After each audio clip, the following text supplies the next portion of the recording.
بسم اللہ الرحمن الرحیم۔ ابن عباس رضی اللہ کی روایت ہے کہ انہوں نے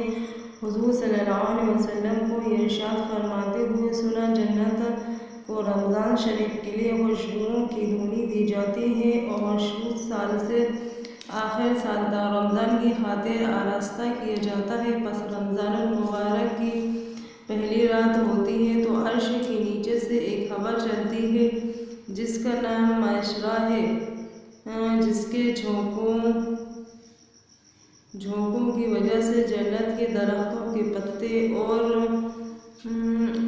کباڑوں کی حلقیں بجنے لگتے ہیں، جس سے ایسی دل آویز سریلی آواز نکلتی ہے کہ سننے والوں نے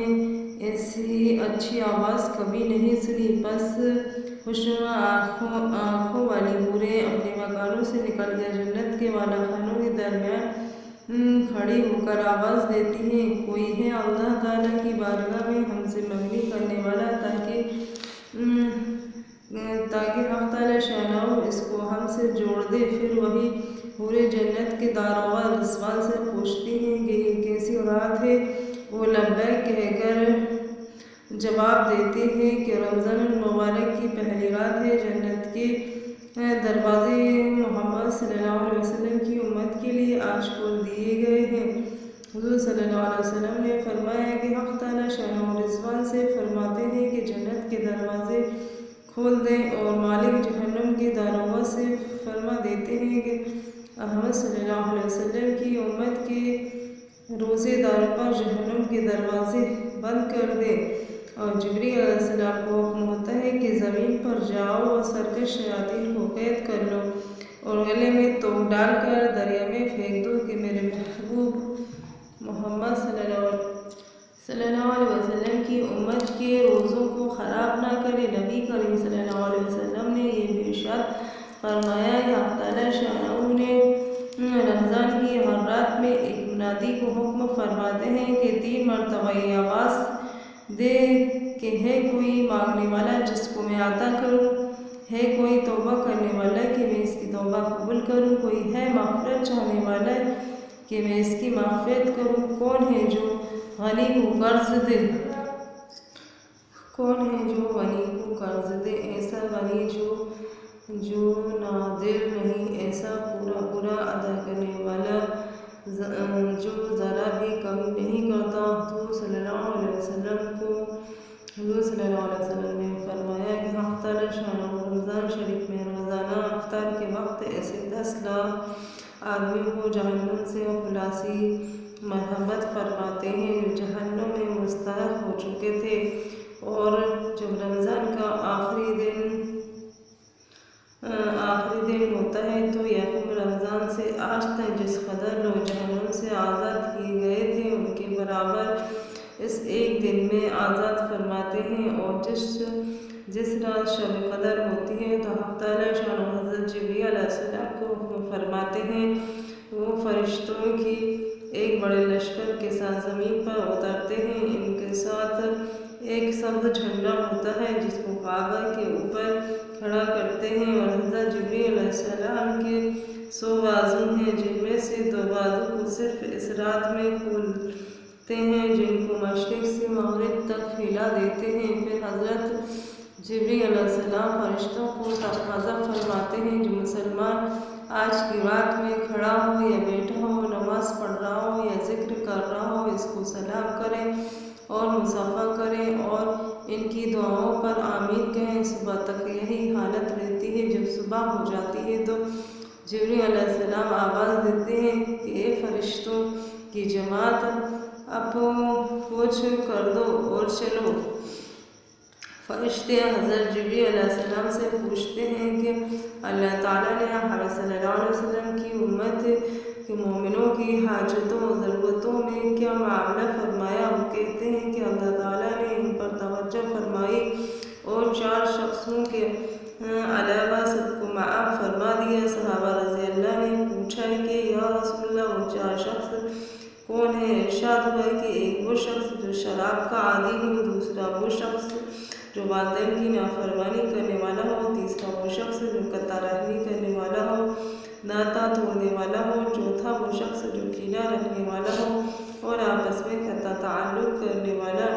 پھر جب عید الفطر کی رات ہوتی ہے تو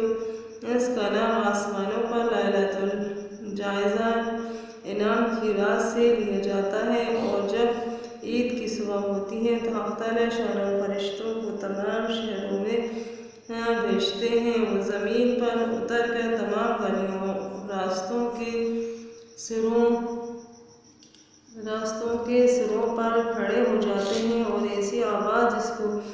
جنات اور انسان کے سوا ہر مخلوق سنتی ہے، پکارتے ہیں، اے محمد صلی اللہ علیہ وسلم کی امت، اس کریم رب کی درگاہ کی طرف چلو جو بہت زیادہ عطا فرمانے والا ہے، بڑے سے بڑے قصور کو معاف کرنے والا ہے۔ پھر جب لوگ عید کی طرف نکلتے ہیں تو حق تعالیٰ شانہ فرشتوں سے دریافت فرماتے ہیں کیا بدلہ ہے اس مزدور کا جو اپنا کام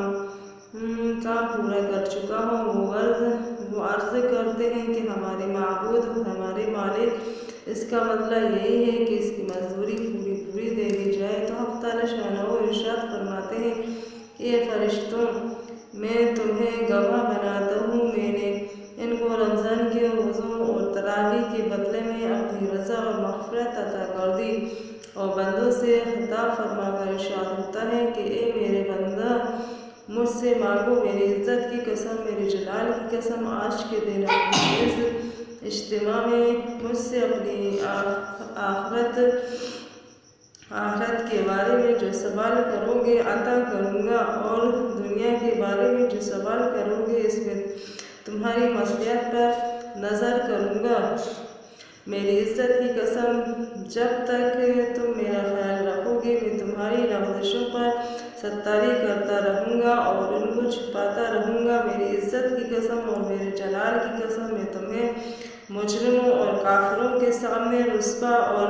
فضیحت نہ کروں گا۔ بس اب بخشائے اپنے گھروں کو لوٹ جاؤ، تم نے مجھے راضی کر دیا اور میں تم سے راضی ہو گیا۔ پس فرشتے اس اجر و ثواب کو دیکھ کر جو اس امت کو افطار کے دن ملتا ہے خوشیاں مناتے ہیں اور کھل جاتے ہیں۔ اللہم اجعلنا منہم۔ اس حدیث میں اکثر مضامین رسالہ کے گزشتہ اوراق میں بیان ہو چکے ہیں، البتہ چند امور قواعد اور ہیں جن میں سب سے اول و اہم تو یہ ہے کہ بہت سے محروم رمضان کی مغفرت ائمہ سے بھی متشنہ تھا، جیسا کہ پہلی روایت میں معلوم ہو چکا ہے، اور وہ عید کی اس مغفرت ائمہ سے بھی مشتنہ کر دیے گئے جن میں سے آپس کے لڑنے والے اور والدین کی نافرمانی کرنے والے بھی ہیں۔ ان سے کوئی پوچھتے کہ تم نے اللہ کو ناراض کر کے اپنے لیے کون سا ٹھکانہ ڈھونڈ رکھا ہے؟ افسوس تم پر بھی اور تمہاری عزت پر بھی جس کے حاصل کرنے کی غلط خیال میں تم رسول صلی اللہ علیہ وسلم کی بددعائیں برداشت کر رہے ہو، حضرت جبریل علیہ السلام کی بددعائیں اٹھا رہے ہو، اللہ تعالیٰ کی رحمت و مغفرت ائمہ سے بھی نکالے جا رہے ہو۔ میں پوچھتا ہوں کہ آج تم نے اپنے مقابل کو ذکر دے ہی دی، اپنی مونچھ اونچی کر ہی لی، وہ کتنے دن تمہارے ساتھ رہ سکتی ہے جب کہ اللہ کا پیارا رسول تمہارے اوپر لعنت کر رہا ہے، اللہ کا مقرب فرشتہ تمہاری ہلاکت کی بددعا دے رہا ہے، اللہ جل شانہ تمہیں اپنی مغفرت و رحمت سے نکال رہے ہیں۔ اللہ کے واسطے سوچو اور بس کرو، صبح کا بھٹکا شام کو گھر آ جائے تو کچھ نہیں گیا، آج وقت ہے اور تلافی ممکن، اور کل جب ایسے حاکم کی پیشی میں جانا ہے جہاں نہ عزت و وجاہت کی پوچھ، نہ مال و متاع کا کارآمد، وہاں صرف تمہارے اعمال کی پوچھ ہے اور ہر حرکت لکھی لکھائی ہے۔ اللہ تعالیٰ شانہ اپنے حقوق میں درگزر فرماتے ہیں مگر بندوں کے آپس کے حقوق میں بغیر بدلہ دیے نہیں چھوڑتے۔ نبی کریم صلی اللہ علیہ وسلم کا ارشاد ہے کہ مفلس میری امت میں وہ شخص ہے کہ قیامت کے دن نیک اعمال کے ساتھ آوے اور نماز روزہ صدقہ سبھی کچھ لاوے، لیکن کسی کو گالی دی، کسی کو تہمت لگا دی، کسی کو مار پیٹ کی تھی، پس یہ سب دعوے دار آویں گے اور اس کے نیک اعمال میں سے ان حرکتوں کا بدلہ وصول کر لیں گے، اور جب اس کے پاس نیک اعمال ختم ہو جائیں گے تو اپنی برائیاں ان حرکتوں کے بدلے میں اس پر ڈالتے رہیں گے، اور پھر اس انبار کی بدولت وہ جہنم میں رسید ہو جائے گا، اور اپنی کثرت اعمال کے باوجود جو حسرت و یاس